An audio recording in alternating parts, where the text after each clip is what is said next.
Hello दोस्तों, कैसे हैं आप सब। और आज हम देख रहे हैं दिल्ली यूनिवर्सिटी का एलएलबी का 2019 का यह क्वेश्चन पेपर है। तो एंट्रेंस क्वेश्चन पेपर है और काफ़ी क्वेश्चन इससे पूछे जाते हैं। जो प्रीवियस ईयर का एंट्रेंस क्वेश्चन पेपर रहता है, चाहे वो किसी भी यूनिवर्सिटी का हो, उससे रिपीट में 5 से 6 क्वेश्चन पूछे जाते हैं। और जैसे कि दिल्ली यूनिवर्सिटी के जो क्वेश्चन रहते हैं एलएलबी के एंट्रेंस के, वो पता चला कि बनारस हिंदू यूनिवर्सिटी या डॉक्टर हरि सिंह गौर यूनिवर्सिटी में पूछे जा रहे हैं।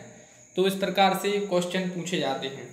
और इससे पहले हम एलएलएम का पेपर देख चुके हैं, पीएचडी का पेपर देख चुके हैं और बनारस हिंदू यूनिवर्सिटी के एलएलबी के पेपर भी देख चुके हैं। और हम जुडिशरी के पेपर भी देखते हैं। और अगर आपने अभी तक चैनल को सब्सक्राइब नहीं किया है मित्रों, तो सब्सक्राइब कर दें और बेल आइकन को दबा दें, क्योंकि अगर आप लॉ के स्टूडेंट हैं, लॉ की तैयारी कर रहे हैं, तो आप जाएंगे चैनल पर तो लॉ से रिलेटेड ऑल वीडियो एंट्रेंस की आपको मिलेंगी। चाहे आप जुडिशरी की प्रिपरेशन कर रहे हों जैसे कि सिविल जज, चाहे आप सरकारी वकील की प्रिपरेशन कर रहे हों। तो शुरू करते हैं। तो सबसे पहला क्वेश्चन पूछा गया था दिल्ली यूनिवर्सिटी के एलएलबी के एग्जाम में कि question given below has a set of 3 statement, choose the alternative where the third statement can be logically deduced from both the preceding alternatives but not just from one of them. तो इसका right answer है option number C. Option number C, इसका मतलब C only is a right answer, मतलब option number 1 है और सी only इसका right answer है। All locks are key, some key do not open, some locks do not open. तो इस प्रकार से यह क्वेश्चन पूछा गया था और हमें एनालाइज करना है कि किस प्रकार से क्वेश्चन पेपर पूछा जाता है। प्रीवियस ईयर के क्वेश्चन पेपर याद नहीं करने हैं, लेकिन हमें 2-3 साल के क्वेश्चन पेपर देखने हैं। सबसे पहले आप देखिए सिलेबस एंट्रेंस का, उसके बाद 2-3 क्वेश्चन पेपर देखिए, उसके बाद आप स्ट्रेटजी बनाइए अपनी पढ़ाई की, फिर पढ़ाई शुरू कीजिए। अगर आपने पढ़ाई शुरू कर दी है और क्वेश्चन पेपर नहीं देखे हैं तो आपकी पढ़ाई का कोई मतलब रहने वाला नहीं है। तो क्वेश्चन है इस प्रकार से, एक और क्वेश्चन पूछा गया था और इसका राइट आंसर भी सी ओनली है। अब देखेंगे हम एलएलबी टॉपिक 2। तो डायरेक्शन है, जैसे कि A is older than S, M is older than, तो यह रीजनिंग में आ जाते हैं। इस प्रकार के क्वेश्चन पूछे जा रहे थे। और एक और क्वेश्चन फिर से इससे था। नेक्स्ट था read the following information carefully and answer the question given below. The sum of incomes of U and B is more than that of X and Y. तो यह टॉपिक 3 है। तो इस प्रकार से क्वेश्चन पूछे जा रहे हैं।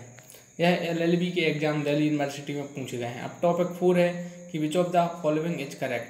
तो ऑप्शन में है बोथ फीफा 2014 ब्राज़ील, फीफा 2018 रसिया और कतर। तो मतलब ये फीफा वर्ल्ड कप है, कब किस देश में हुई है, तो यह करेक्ट आंसर बताना है।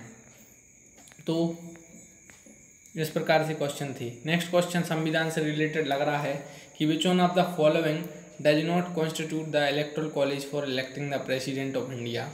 मतलब जो प्रेसिडेंट या जिसे राष्ट्रपति कहते हैं उसका चुनाव होता है, तो इसमें कौन वोट नहीं डालते हैं या इलेक्टोरेट नहीं रहते हैं।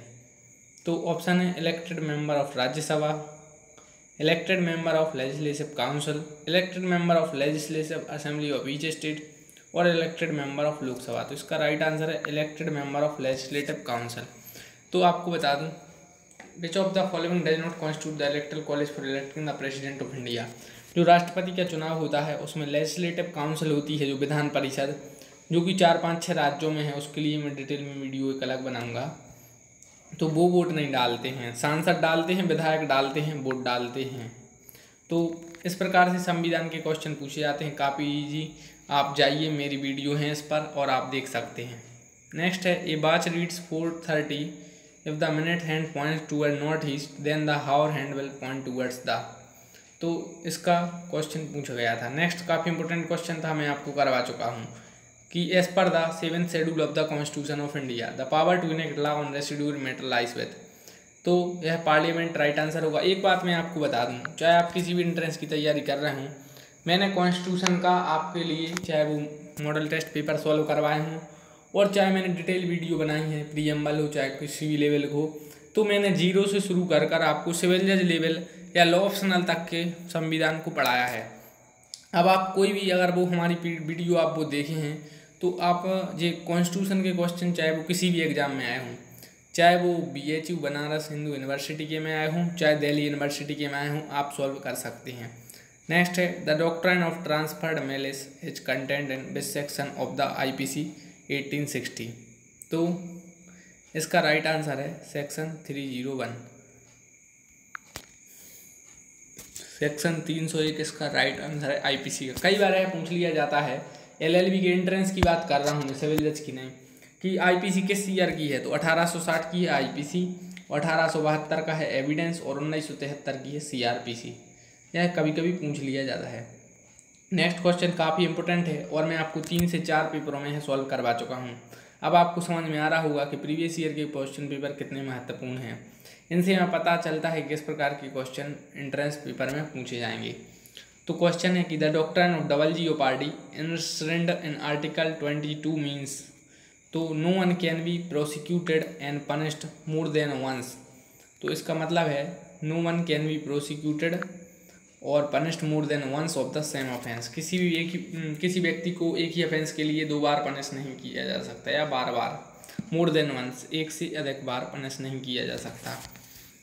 नेक्स्ट है the electoral college that elects the vice president of India comprises of. तो मतलब जो इलेक्टोरल कॉलेज होता है, वाइस प्रेसिडेंट का जो चुनाव होता है उपराष्ट्रपति का, उसमें कौन कौन होता है। तो उसमें member of both the house of the parliament. तो उसमें जो मेंबर रहते हैं लोकसभा के, लोकसभा जिसे लोअर हाउस कहते हैं, और एक होता है राज्यसभा। राज्यसभा को अपर हाउस कहते हैं और काउंसिल ऑफ स्टेट भी कहते हैं। तो इन दोनों के मेंबर मिलाकर वाइस प्रेसिडेंट जिसे उपराष्ट्रपति कहते हैं उसका चुनाव करते हैं। और एक और बात मैंने आपको बताई थी, जो उपराष्ट्रपति होता है वो राज्यसभा का चेयरमैन या सभापति होता है, मतलब वो प्रिसीडिंग ऑफिसर होता है, वो प्रिसीडिंग ऑफिसर होता है राज्यसभा का। कई बार यह क्वेश्चन पूछ लिया जाता है। राज्यसभा में स्पीकर नहीं होता है, राज्यसभा में होता है प्रिसीडिंग ऑफिसर और वो होता है वाइस चेयरमैन। चेयरमैन होता है राज्यसभा में चेयरमैन, ना कि स्पीकर। स्पीकर होता है लोकसभा में जिसे लोअर हाउस कहते हैं या लोकसभा कहते हैं।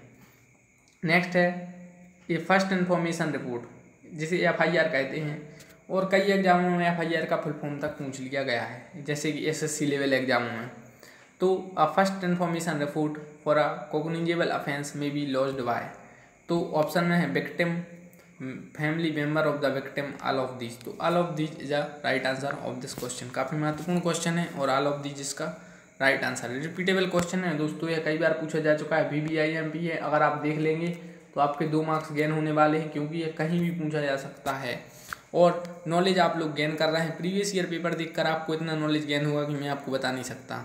सरकारी या कमीशन मच कंसर्न विद। अब सरकारी या कमीशन से रिलेटेड एक क्वेश्चन UPSC लेवल पे पूछा गया था।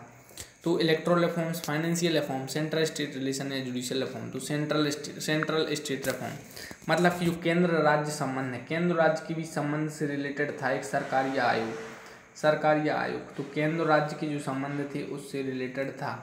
तो क्या था? सरकारी आयोग, जिसे सरकारी कमीशन कहते हैं। तो it is important commission as far as law exam is concerned. Next है the right of private defence of the body extend to the voluntary causing of death if the offence which occasion of the exercise of right is